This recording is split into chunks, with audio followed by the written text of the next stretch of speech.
O Egito Antigo é um dos períodos mais estudados da história humana. Milhares de livros, décadas de escavações, gerações de pesquisadores. E ainda assim, algo não fecha.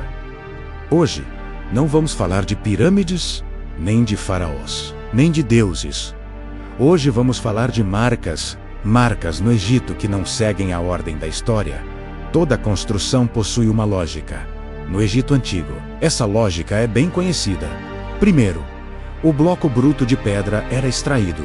Depois, ele era cortado e ajustado. Em seguida, vinham os hieróglifos e inscrições. Por último, o polimento final da superfície. Essa sequência é aceita, registrada, ensinada.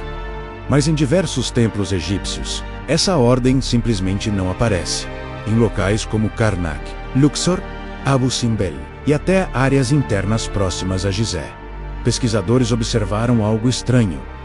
Hieróglifos gravados em superfícies que parecem ter sido polidas depois. Símbolos, parcialmente apagados pelo acabamento final da pedra. Inscrições interrompidas por superfícies alisadas. Isso não deveria acontecer. Se os hieróglifos fossem feitos por último, eles estariam intactos. Se fossem feitos antes, por que polir a pedra depois, apagando parte da escrita? Essa sequência contradiz o próprio processo construtivo. O problema se agrava quando analisamos o material. Muitas dessas marcas estão em granito, diorito, basalto, rochas extremamente duras. Trabalhar esse tipo de pedra exige esforço enorme, exige técnica refinada, exige controle absoluto. Cada erro é permanente.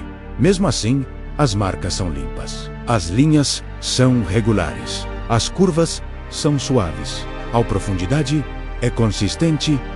Nada ali parece improvisado. Agora observe outro detalhe raramente discutido. Algumas dessas marcas aparecem em locais improváveis. Tetos altos, vigas superiores, câmaras internas estreitas, corredores de difícil acesso, locais onde o espaço para trabalhar é mínimo, onde ferramentas simples seriam difíceis de manusear. Ainda assim, as marcas estão lá. Outro ponto inquietante: nem todas as marcas são hieróglifos clássicos. Algumas são sulcos paralelos, outras são cortes retos, outras não representam linguagem alguma. Não são textos, não são arte. São marcas técnicas. Isso levanta uma pergunta importante. Essas marcas foram feitas para comunicar, ou foram feitas como parte de um processo construtivo? Porque se fossem apenas decorativas, não precisariam existir em locais ocultos, em certos templos. O polimento final parece ter passado por cima de marcas anteriores, como se alguém quisesse suavizar algo que já estava ali, sem removê-lo completamente. Isso sugere reaproveitamento, reformas ou fases construtivas distintas. A história tradicional raramente explora essa possibilidade. Quando essas inconsistências surgem, elas são chamadas de exceções, ou danos naturais, ou erros de interpretação. Mas há um problema sério.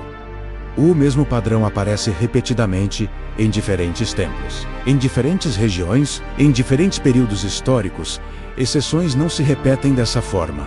Outro detalhe ainda mais desconfortável: algumas inscrições parecem desalinhadas com a arquitetura ao redor, como se a parede tivesse sido finalizada depois, ou como se o símbolo estivesse ali antes da forma atual do templo.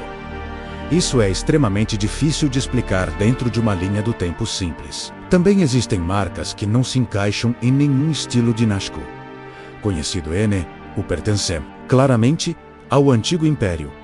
Nem ao Médio, nem ao Novo, elas simplesmente não se encaixam quando o contexto histórico falha. A ciência deveria investigar, mas investigar significa questionar certezas.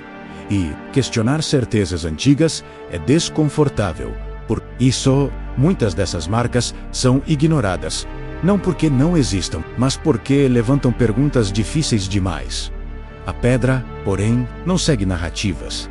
Ela registra ações físicas, pressão, cortes, polimento. Ela preserva processos, e esses processos indicam algo importante. A história da construção egípcia pode não ter sido linear.